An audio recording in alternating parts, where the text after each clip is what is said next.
Bitcoin will replace USD. In this video, I'm going to get straight to the point. Let's talk about making money in cryptocurrency.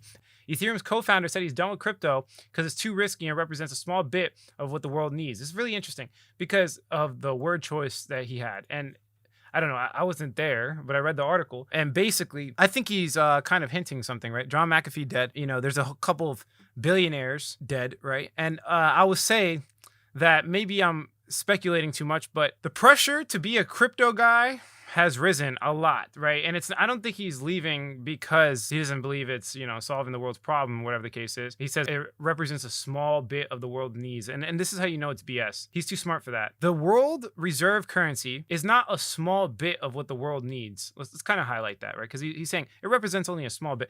Money is arguably the most important factor in society and innovation and growth. It is the most important factor, actually, I would say, because if you really think about it, it's the underlying thing, to everyone's freedom. The more money you have, the more freedom you have. The more money you have, the more things you could do. So for him to say it's a small bit of the world needs, I mean, I get it, but at the end of the day, like, let's say you want to go change something else, because that's what he was hinting. He's going to go do some other businesses and stuff like that. You need the money to do it. Am I wrong? You need the money to do it, right? So I think he's just being pressured by some very dangerous people. And I think that this is the smartest decision for him and his family, whatever the case is, whatever he was thinking in his head. I don't think it's because he wants to get out of crypto. I think it's more pressure from what we've been seeing from a lot of billionaires and stuff like that. But again, everything I just said was pure speculation. I have no data on this. I just want to be very clear with you guys.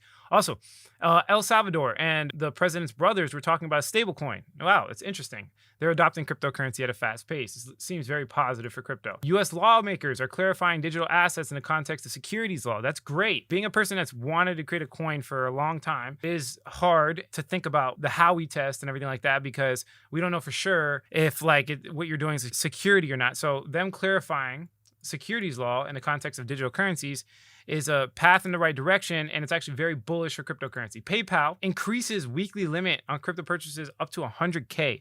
That's big. It's positive direction, right? Bitcoin mining could be great for Texas grid, and we'll be talking a little bit more about Bitcoin mining as well. I want to show you guys some stuff. Texas is becoming kind of like a hub for cryptocurrency in general. The fact that there's so much sun, people are taking advantage with the miners and stuff like that. Maybe I might move there one day. Who's from Texas? Let me know in the comment section below. I might move there, but this is interesting because these miners are actually moving, is what I'm trying to get across here. They're actually moving, which brings me to here. The network difficulty dropped, if we look at the past 3 years, to levels all the way back since 2020, which is not that far, obviously. It's the 2021, but I just think it's interesting how far it dropped. And China banning Bitcoin mining is crazy. Look at the miner revenue. Difficulty drops, and then eventually the miner revenue increases, which will allow new miners to take place. Also, there was this really interesting video. I'm sure you guys heard. Let's watch this together, but it's just a viral video that's coming out. Let me open this up.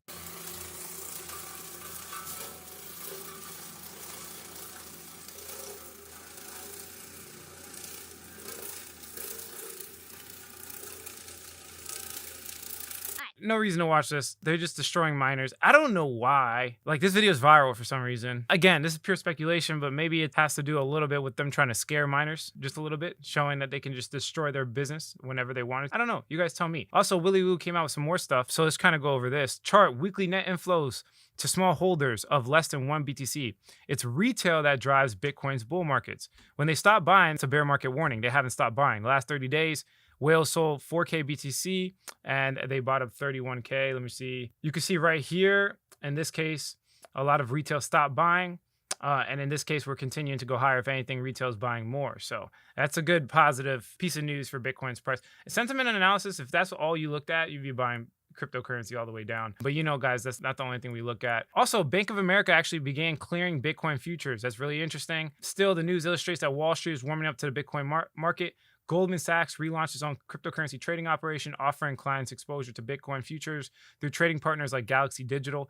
As previously reported by CNBC, Goldman and Morgan Stanley have also announced initiatives that would offer Bitcoin-tied products to some of their private wealth clients. And it's because of demand. These guys want to get into cryptocurrency. More and more people want to buy the dip, man. They want to buy the dip, including me. I want to buy the dip. I'm being patient, guys. That's my goal here, is to be very patient, to not get ahead of myself, And when Bitcoin gets below 30K, I will start to buy. I made my decision and I'm sticking to my decision, and I will continue to update you guys and let you know exactly when I jump back into the market or whatever the case is. Like I said in the last video, guys, I'm going to get better.